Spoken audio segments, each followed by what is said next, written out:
What's up, everybody, and welcome to The Comfort Room. Hello naman po sa ating mga avid listeners, sa ating mga Jebs. Maraming salamat. Thank you so much for following us at sa pakikinig sa aming mga episode naming magjowa. Magjowa pa ba tawag sa atin? Hindi ko na alam eh. Bahala na. Natutuwa ako kasi parang... Hindi, natutuwa rin ako kasi natutuwa kay. Charing. Ngayon sa social media, especially sa iba't ibang mga apps na mga social media platforms, sa Facebook, sa Instagram, sa Twitter, hindi sa Twitter, sa TikTok. Natutuwa ako kasi sumisikat na ang ating mga kaibigan from the theater. Oh, yes! Alam ko masikat na talaga sila, pero a lot of people know about them more. Kahit sa improv. Oh, yes! Diba? Natutuwa ako sa, sa spit. Spit. Natutuwa ako.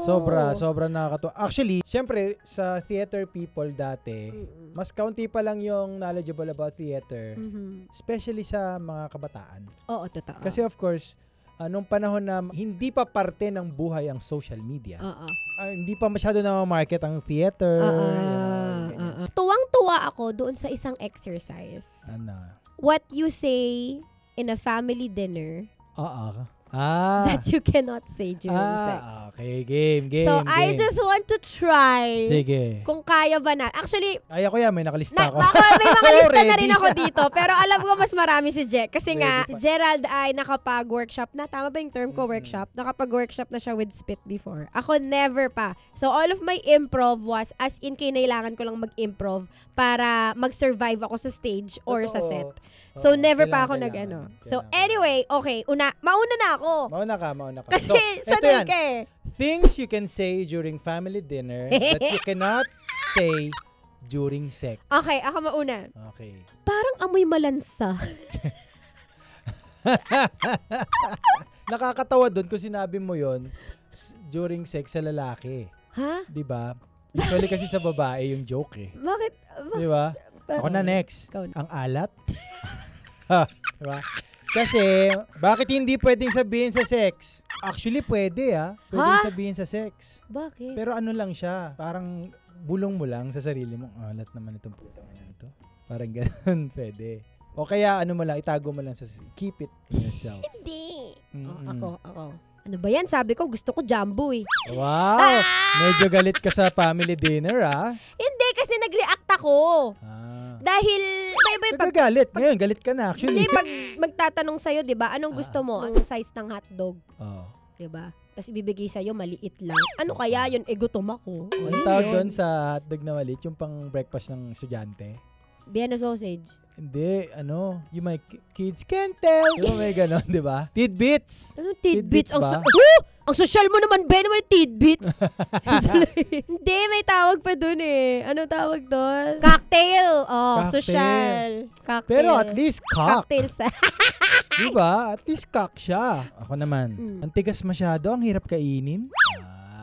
Yan. Parang nakakakaba pag ikaw yung nagsasabi na ganyan. Diba? Teka lang. Ang tigas masyado, ang hirap kainin. Hindi, ngayon ko napatunayan lalaki ka nga.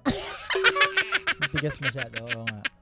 Mas madali ba kainin pag matigas? Ano nakakatawa doon? Yung beef nasa beef tayo Ha? Mas madali ba kainin pag matigas? Hindi, yung ice drop.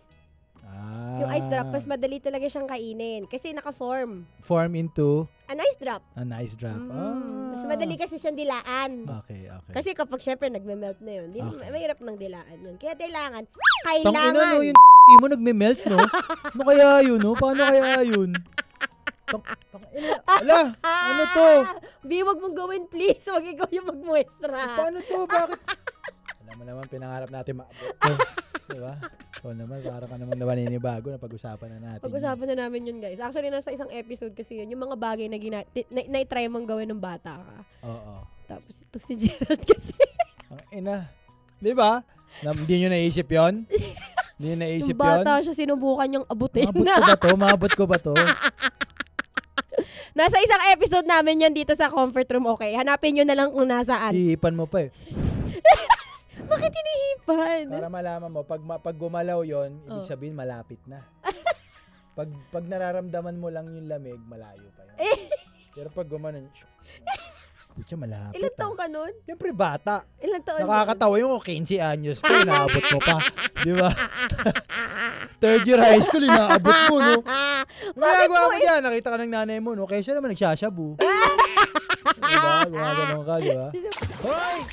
Nabitin ka, no? Nabitin kayo eh! Akala nyo buong episode dito. Hindi, kung gusto nyong mapakinggan ang buong episode ng podcast na ito. I-search nyo lang po ang The Comfort Room sa Spotify at Apple Podcast at marami pang streaming platform for podcast. Diyan po mapapakinggan nyo ang mahabang episode ng The Comfort Room. The Comfort Room, The Comfort Just Room. click the link below.